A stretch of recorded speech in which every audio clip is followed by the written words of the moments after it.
Witaj, przyjacielu, na ścieżce poznania prawdy. Spoglądasz na swój świat i co widzisz? Trudności, pośpiech, tragedie, konflikty. Widzisz pracę od świtu do nocy, by opłacić rachunki za dom, którego ściany mają ostre kąty. Widzisz zanieczyszczone powietrze od pojazdów, które z hałasem przewożą was z miejsca na miejsce. Widzisz strach w oczach bliźnich, zazdrość innych o dobra materialne i nieustanną walkę o władzę. I w cichej chwili serce pyta, czy to wszystko, co istnieje? Czy celem ewolucji jest jedynie doskonalenie tej walki? Odpowiedź brzmi nie. Wasz świat, wasza planeta smutku jest jedynie przedsionkiem, pierwszą klasą w wielkim uniwersytecie dusz. Dziś, mój drogi, uchylę przed tobą zasłonę i opowiem ci o tym, jak wygląda życie na innych planetach. Na planecie najwyższej, 9. kategorii. Opowiem ci o świecie, który nie jest fantazją, lecz celem podróży dla każdej rozwiniętej duszy. Opowiem ci o Piałubie. Wyobraź sobie świat skąpany w złotym, kojącym świetle, które nie razi, lecz przenika każdą komórkę twojego ciała, napełniając ją wibracją pokoju. Wyobraź sobie kolory tak żywe i tak liczne, że paleta barw, którą znasz, wydaje się przy nich szara i wyblakła. Wyobraź sobie świat, gdzie technika służy duchowi, a nie odwrotnie. Jego mieszkańcy wiedzą, że człowiek to nie tylko ciało. Widzą oni aurę każdego człowieka, która opowiada prawdę o stanie serca i umysłu. Tam nie ma hałasu fabryk, ryku silników ani krzyku gniewu.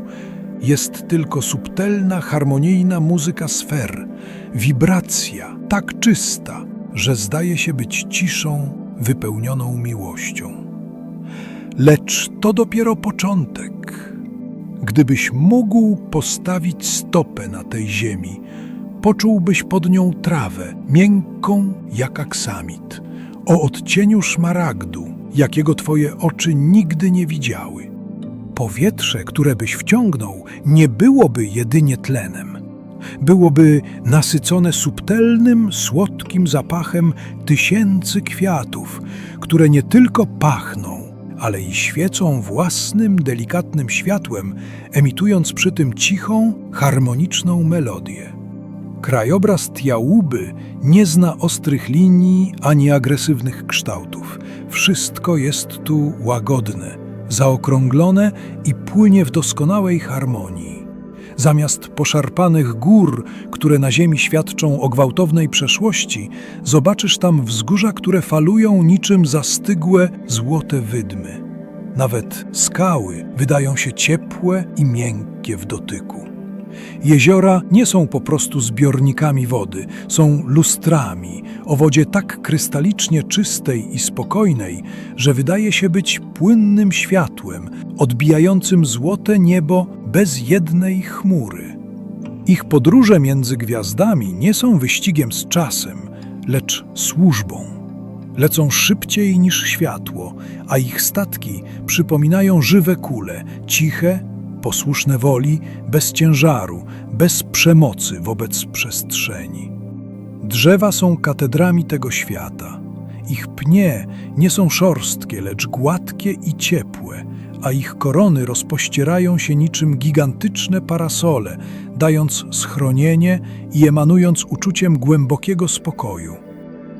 Liście mienią się w odcieniach fioletu, srebra i złota, a ich kształty są idealnie symetryczne. I pośród tej rajskiej scenerii żyją zwierzęta, które nie znają lęku, ponieważ nigdy nie doświadczyły zagrożenia. Wszystkie są roślinożerne. Można tam spotkać istoty podobne do waszych gazel, lecz o sierści mieniącej się jak perły i oczach pełnych prastarej mądrości. Podchodzą one bez obaw, by pozwolić się pogłaskać, komunikując się na poziomie czystych uczuć. Nie ma tu drapieżników ani ofiar, jest tylko doskonała, cicha symfonia życia. To środowisko nie jest dziełem przypadku. Jest ono bezpośrednim odbiciem wewnętrznego stanu jego mieszkańców. Planeta jest piękna, ponieważ oni są piękni w środku.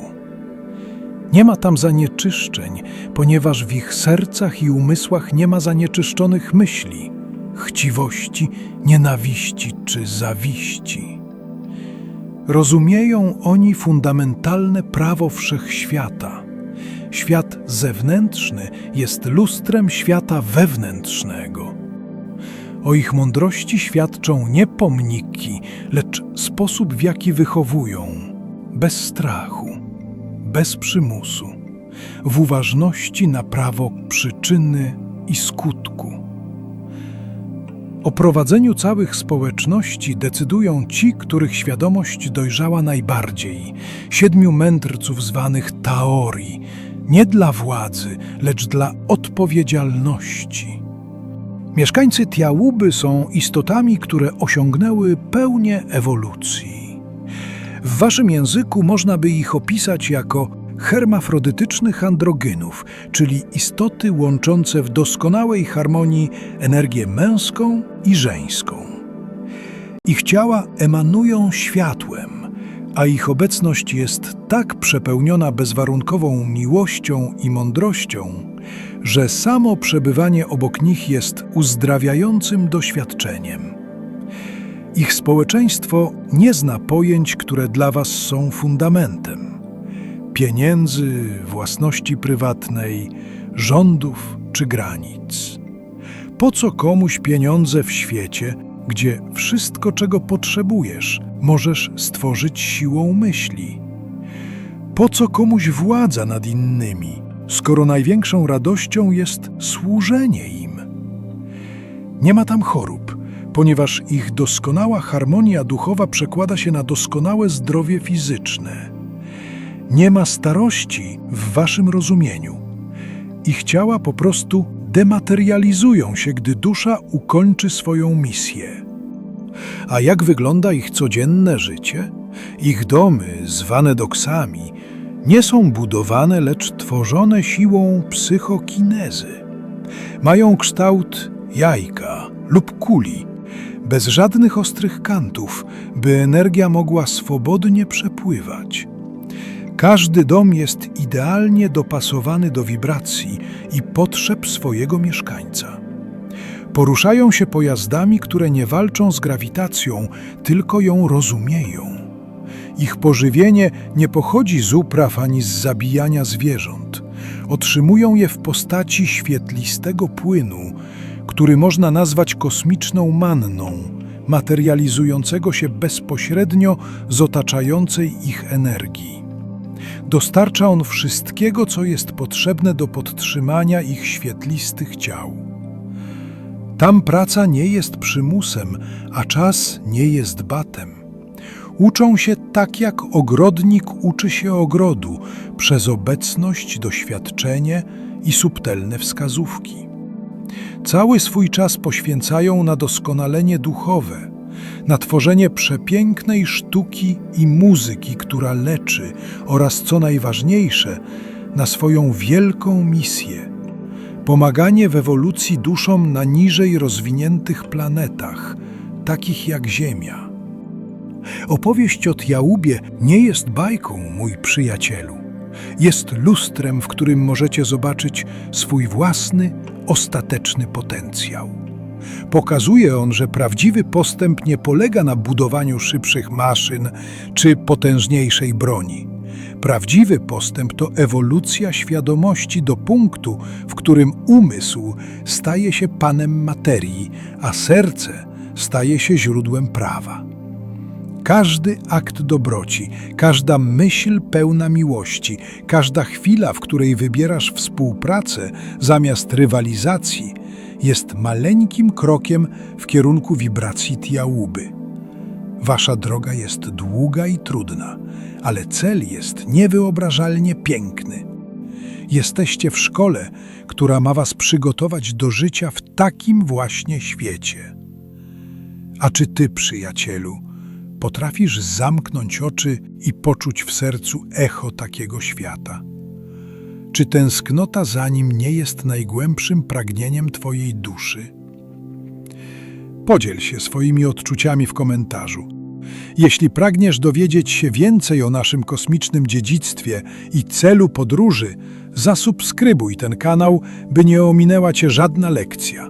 A tymczasem do usłyszenia w kolejnej lekcji.